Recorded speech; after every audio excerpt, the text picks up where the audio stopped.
Everyone, स्वागत है आप सभी का हमारे YouTube video online tutorial series में। और आज हम बात करने वाले हैं क्लास 12 के टॉपिक डिटरमिनेंट्स की। हम यह बात करेंगे कि डिटरमिनेंट्स होते क्या हैं और उनको फाइंड आउट कैसे किया जाता है और ये किस प्रकार से मैट्रिसेस से एसोसिएटेड होते हैं। तो आइए शुरू करते हैं आज की सीरीज। सबसे पहले हम बात करेंगे यहाँ पर pair of linear equations in two variables. तो बच्चों ये आपने क्लास 10th में पढ़ा होगा ये टॉपिक, जहाँ हम दो लीनियर इक्वेशंस की बात करते हैं इन टू वेरिएबल्स और कैसे हम उनका सॉल्यूशन फाइंड आउट करते हैं। तो मैंने यहाँ पर दो लीनियर इक्वेशंस यहाँ पर ले ली है टू वेरिएबल्स में। जहाँ फर्स्ट लीनियर इक्वेशन है a1x plus b1y is equal to c1, और इसी तरह से second linear equation a2x plus b2y is equal to c2। और क्लास 10 में हमने सीखा था कि हम इस तरह की अगर लीनियर इक्वेशंस दी होती हैं तो हम उनके सॉल्यूशंस कैसे फाइंड आउट करते हैं। सॉल्यूशन से हमारा मतलब होता था कि जब हम इनको ग्राफिकली अगर रिप्रेजेंट करें, मान लीजिए कि ये एक पहली लाइन है और ये एक दूसरी लाइन है, तो जो कॉमन पॉइंट्स आते हैं जो दोनों लाइन की इक्वेशन को सेटिस्फाई करते हैं वो कहलाते हैं सॉल्यूशन। और सॉल्यूशन को डिसाइड करने के लिए हमने एक पढ़ा था कि a1 by a2 is not equal to b1 by b2। ये टर्म तो आपको याद ही होगा, और ऐसे केस को हम कहते थे कि ये है यूनिक सॉल्यूशन। करेक्ट। सो आप सोच रहे होंगे कि ये हमने क्या शुरू कर दिया, हम तो डिटरमिनेंट पढ़ने वाले थे, हम यहाँ linear equation in two variable क्यों पढ़ रहे हैं। तो धीरे धीरे हम इसको एसोसिएट करेंगे बेटा। देखिए, अगर मैं इसी को अगर ये इक्वल टू हो जाते तो हमारे पास सिचुएशन होती या तो ये इनफाइनाइट सॉल्यूशन की या नो सॉल्यूशन की, जो कि डिसाइड होता हमारे कांस्टेंट के थ्रू। ओके, चलिए, अगर मैं इनको क्रॉस मल्टीप्लाई करूं तो हम इसे कह सकते हैं कि a1 b2, देखिए a1 को b2 के साथ में और a2 को b1 के साथ में। So a1 b2 minus a2 b1 is not equal to 0। That will lead to the unique solution. मतलब this is a deciding factor कि सिस्टम ऑफ लीनियर इक्वेशन का सॉल्यूशन यूनिक होगा या नहीं होगा। तो उसके लिए डिसाइडिंग फैक्टर क्या है? a1 b2 minus a2 b1। चलिए, अब धीरे धीरे हम बढ़ते हैं हमारे आज के टॉपिक की ओर। देखिए बच्चों, अगर मैं इस सिस्टम ऑफ लीनियर इक्वेशंस को अगर मैं मैट्रिसेस की फॉर्म में रिप्रेजेंट करना चाहूँ तो मैं उसे क्या लिखूंगा? मैं उसे लिखूंगा कि एक मैट्रिक्स में 2 बाय 2 ऑर्डर की बनाऊंगा जिसमें coefficients of X and Y मैं अरेंज करूंगा रो और कॉलम की फॉर्म में। सो फर्स्ट लीनियर इक्वेशन के कोफिशिएंट्स थे एक्स और वाई के a1 और b1, और इसी तरह से दूसरी इक्वेशन के कोफिशिएंट है a2 एंड b2, और वेरिएबल्स मैंने कॉलम वाइज लिख लिए ताकि जब मैं इनकी मल्टीप्लाई करूं फर्स्ट रो को फर्स्ट कॉलम से तो मुझे मिलेगा a1x plus b1y and which will be equal to c1, और इसी तरह से a2x plus b2y will be equal to c2। कहने का मतलब इस लीनियर इक्वेशन को हम ऐसे रिप्रेजेंट कर सकते हैं। अब हम एक रिलेशन यहाँ डेवलप करते हैं इन दोनों के बीच में। ये जो आपको दोनों दिखाई दे रहे हैं, यहाँ क्या है देखिए कि a1 b2 minus a2 b1 मुझे कैसे मिल सकता है। तो यानी कि अगर मैं ये देखिए a1 b2 पहले मैं ऊपर से नीचे की ओर मल्टीप्लाई करूंगा a1 b2 minus a2 b1, और यही जो टर्म है ये कहलाती है हमारा डिटरमिनेंट। यानी कि this help us to determine that whether the system of equations will have the solution और नॉट। तो इसीलिए इसको क्या कहते हैं बच्चों? डिटरमिनेंट कहते हैं। Okay, so the number a1 b2 minus a2 b1 which determines uniqueness of the solution is associated with the matrix is called determinant of the matrix. Okay, इससे पहले कि हम आगे बढ़े मैं आपको एक चीज बहुत क्लियर कर दूं कि जो डिटरमिनेंट जब हम फाइंड आउट करेंगे तो हम बात करेंगे स्क्वायर मैट्रिसेस की।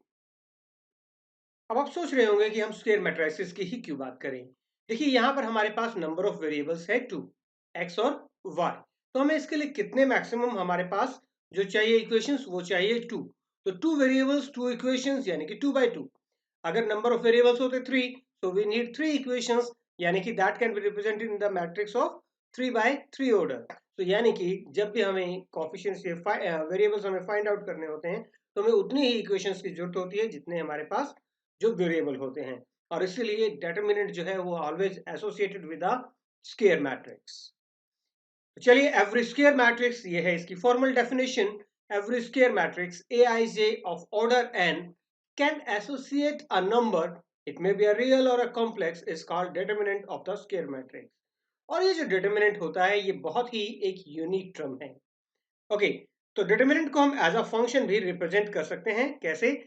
सो इसको फंक्शन की तरह रिप्रेजेंट करना है तो let m is the set of all the square matrices and k is the set of numbers real और कॉम्प्लेक्स।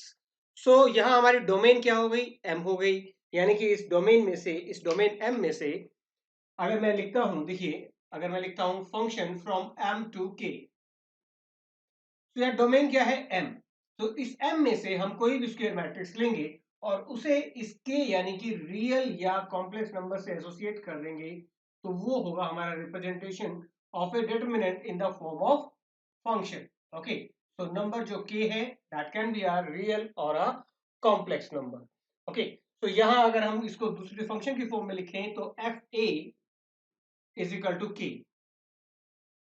ये हमारा a क्या है, where a belongs to this set of square matrices, m stands for here set of square matrices, so function of that matrix a, उसके साथ अगर कोई associate अगर नंबर करेंगे, एक यूनिक नंबर को एसोसिएट करेंगे, that is the determinant of this matrix. Determinant को हम बहुत तरह से डिनोट करते हैं, या तो हम इसे देखिए कोई भी मैट्रिक्स है हमारे पास, मान लीजिए 2x2 ऑर्डर की a11 a12 a21 a22, तो ये है डिटरमिनेंट, इसे हम कह सकते हैं डिटरमिनेंट ऑफ मैट्रिक्स ए। बच्चों पैरेंथेसिस आप देख रहे होंगे कि ये चेंज हो गए हैं, मैट्रिक्स के केस में हम ऐसे लगाते थे या फिर इन ओपन ब्रैकेट टाइप के जो पैरेंथेसिस उनका यूज करते थे।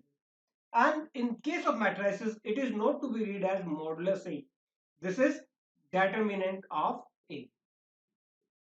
Okay, so this is to be written as determinant of A, और इसे डेल्टा साइन से भी डिनोट करते हैं। ओके, चलिए अब हम बात करते हैं डिफरेंट ऑर्डर की मैट्रिक्स के डिटरमिनेंट कैसे फाइंड आउट करेंगे, और यहाँ हम सीखेंगे ऑर्डर 1, 2 और 3 तक के ऑर्डर की मैट्रिक्स के डिटरमिनेंट फाइंड आउट करना। तो देखिए अगर हम मैट्रिक्स लेते हैं सिंगल ऑर्डर की, यानी कि जिसका ऑर्डर है 1 by 1, ओके, सो मैं यहाँ एक मैट्रिक्स लेता हूँ 1 by 1 ऑर्डर की। Let this matrix A is having only one element 5, so it's of 1 by 1 order, so determinant of A, क्योंकि एक ही नंबर इसके साथ एसोसिएट है, तो डिटरमिनेंट क्या होगा इसका 5 होगा। तो बहुत ही आसान है 1 by 1 ऑर्डर की मैट्रिक्स का डिटरमिनेंट निकालना, so it is the single number जो उसके साथ एलिमेंट एसोसिएट है। नेक्स्ट हम बात करते हैं determinant of matrix of order 2 by 2। तो यहाँ मैंने एक ए मैट्रिक्स 2 by 2 ऑर्डर की ले ली है, और डिटरमिनेंट निकालने का तरीका क्या होगा, हम A11 को A22 से मल्टीप्लाई करेंगे और उसमें से माइनस करने वाले हैं किसको, A1221 को, तो ये जो रिजल्ट हमें मिलेगा तो ये होगा एक 2 by 2 ऑर्डर की मैट्रिक्स का डिटरमिनेंट। ओके, तो चलिए कुछ निकाल के भी देख लेते हैं। यहाँ मैंने दो एग्जांपल ले लिए हैं, तो 1 by 1 उनको सॉल्व करते हैं। फर्स्ट जो है वो है determinant of cos theta minus sine theta and cos theta. So इसको मैं नाम दे देता हूं ए का।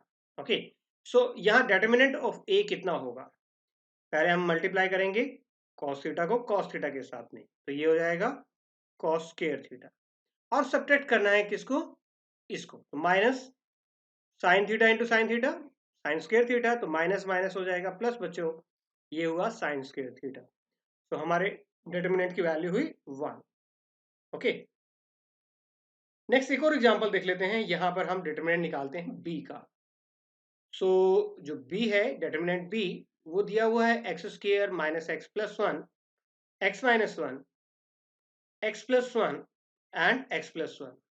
तो बच्चों आपको क्या करना है, ध्यान क्या रखना है कि आपको ऑर्डर यही मेंटेन करना है। तो पहले इन दोनों की मल्टीप्लाई करनी है, तो ये क्या आएगा हमारे पास, x plus one into x square minus x और प्लस वन, और माइनस करेंगे अब इन दोनों की प्रोडक्ट को, यानी कि x माइनस वन और x प्लस वन को।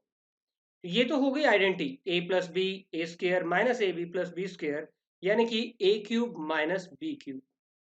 और इस साइड अगर हम देखें तो ये आइडेंटिटी कौन सी हुई, a minus B A plus B, यानी कि A square minus B square. और बच्चे यूजुअली ये ब्रैकेट लगाना भूलते हैं जिससे प्लस माइनस की गलती होती है।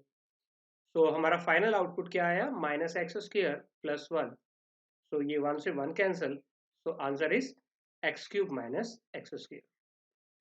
चलिए नेक्स्ट देखते हैं डिटरमिनेंट ऑफ ऑर्डर 3 by 3। तो यहाँ देखिए, यहाँ पर मैंने एक मैट्रिक्स ले ली है 3 by 3 ऑर्डर की। तो बच्चों इससे पहले कि हम इसको सॉल्व करें, तो मैं आपको बताना चाहूंगा कि हम इसको एक्सपेंड कर सकते हैं 6 तरीके से, या तो तीनों रो की मदद से या फिर तीनों कॉलम की मदद से। हम यहाँ क्या करने वाले हैं, हम इससे सब ऑर्डर यानी कि 2 by 2 ऑर्डर की मैट्रिक्स के डिटरमिनेंट के साथ एसोसिएट करने वाले हैं, और उसका एक पैटर्न यूनिक रहता है। तो उसको हम समझते हैं कि वो क्या पैटर्न रहता है। तो डिटरमिनेंट किसी का भी निकालने के लिए मैट्रिक्स का,